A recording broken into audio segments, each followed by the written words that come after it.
Hey YouTuber, you got the Homestead Prepper here. I just want to give my opinion or my review of Doomsday Preppers Season 2, Episode 3. First of all, the dude that shot his thumb off, okay, now I understand accidents happen, but, you know, you don't put your hand in front of the damn gun. And with that said, I would like to add, they flew the man out in the helicopter. He had already passed out from the pain and were in shock. Had the TV crew not been there, what was his kids going to do for him? My guess is he would have died of shock. I don't really think he would have bled to death. There was just a small little wound in his hand, you know. But he definitely probably wouldn't be sporting around that little midget digit, as he puts it. Okay, and other than that, I do have to say his little tool that he designed. Okay, first of all, I think the military designed that frickin' shovel. 13 and 1. Okay, we'll count 13 if you really want to count a beer opener as a tool. Some of you might want to count that as a tool. I wouldn't. Let's see. His bug out idea. Having the kids and everybody load everything up in the trailer. That's all fine and well, but what you gonna do when your Jeep don't start? You gonna fix that in 45 minutes or less? Somehow I don't think so. So he's not really swift on the thinking there. I don't know. I guess that pays where it pays to have an older vehicle, I guess.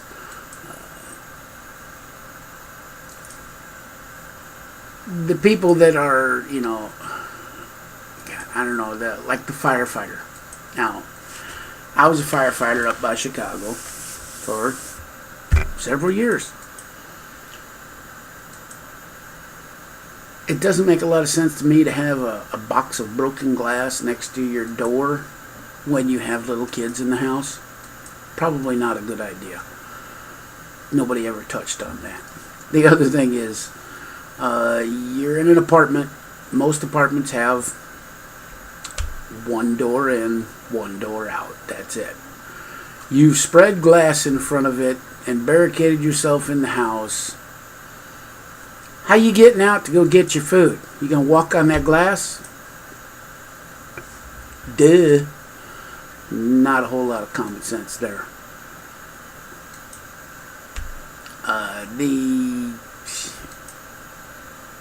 I don't know. It's like these people aren't making comments. The thing I don't like about the show in general is they're saying, okay, this person's preparing for an EMP, or this person's preparing for, you know, Yellowstone to erupt. Well, you know, I prepare for everything. I don't prepare for one thing. We live down here in the south on the Gulf Coast. We do prepare for hurricanes because we've had more hurricanes than I can count. But we also prepare for other things too. We prepare for an economic collapse. We prepare for tornadoes. You know, you can prepare for a lot of stuff. You can prepare for the power going out. Something as simple as that. I don't agree with this, oh, they're preparing for one certain thing. It just doesn't make any sense to me. The other thing I would like to touch on is this bugging out crap. And I do say crap because think about your plan. You've got everything in your house you need. These people are loading up all their shit in this little bitty trailer. One, how you going to load all your shit in that little bitty trailer? Two, you're not going to live out of a freaking backpack, a bug out bag. It's not going to happen. Yeah, I couldn't carry all my guns and ammunition in a backpack. Just ain't going to happen, let alone 3 days worth of food or whatever. It doesn't make any sense to me if... How are you going to survive someplace that's not your home, that you've lived all your life, that if you're smart, you've made a relationship with all your neighbors, the people that live around you in your neighborhood. They should know you if you're doing what you're supposed to. How are you going to survive someplace else that in some of these cases is 30, 40 miles away? Sometimes even more in these bug out locations. How are you going to survive there if you can't survive in your own home, in your own neighborhood, with all your friends and neighbors that are around you that can all work together? How are you going to survive somewhere else where all those people and all your stuff is not going to be? And I understand we're going to store stuff there. Fine. You're storing stuff there. Now you got 2 locations you got to worry about getting overrun and broke in. What are you going to do if you leave your house to go to your bug out location only to find out that a band of thieves has broken in and one either took over your bug out location or just broke in and stole all your shit and hauled it all off? Either way, now you're 40 miles from home and you're screwed. Nobody's ever touched on that on all these shows. Nobody's thought of it. What are you going to do? That's called being fucked. I would rather tough it out at home where I got neighbors all around me that all have guns and are all my friends, and we're all willing to work together for a common goal. There's strength in numbers. It's not just a saying. I got a neighbor next to me. He's not real good with guns, but the man knows how to grow food. He's got a green thumb. I got people all around me with guns that can help protect everything. We can block off the streets, drop trees. You can block off your neighborhood. All you gotta do is take a chainsaw and drop a tree across that road. Boom. Nobody's getting through. Go on your next street over and drop a tree. Have it land across the road. Boom. Nobody's getting through. You do that around you, you create a perimeter around your neighborhood. Nobody's driving cars in. You create that little, like, as they say, circling the wagons. It just makes sense. You're better off at home where you've got all your supplies, where you've got the bulk of your ammunition. Because face it, ain't nobody going to take most of their supplies with them. And ain't nobody going to take most of their supplies and store them someplace that they don't know they can actually get to. Now, I drove a truck over the road for a very long time. I've got over 1 million miles paid over the road. If there's an EMP, people aren't going to realize what the hell happened. Their cars are just going to die. You're going to have some dumbasses that are going to be more worried about their dropped call on their cell phone, and all of a sudden they're running into the son of a bitch in front of them. You're going to have accidents all over the road. So if you're lucky enough to be at home, how the hell are you going to get anywhere because the roads are going to be blocked? I mean, I'm just looking at things from a truck driver's point of view. And I heard video earlier that somebody made the point of their kids are going to be at school. My daughter's school is probably 3-4 miles from here. She's 11.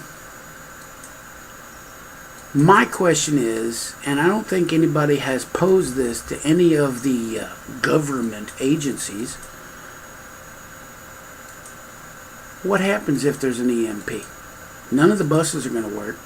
How are they getting them kids home? They're not. How are you getting to them in a timely manner?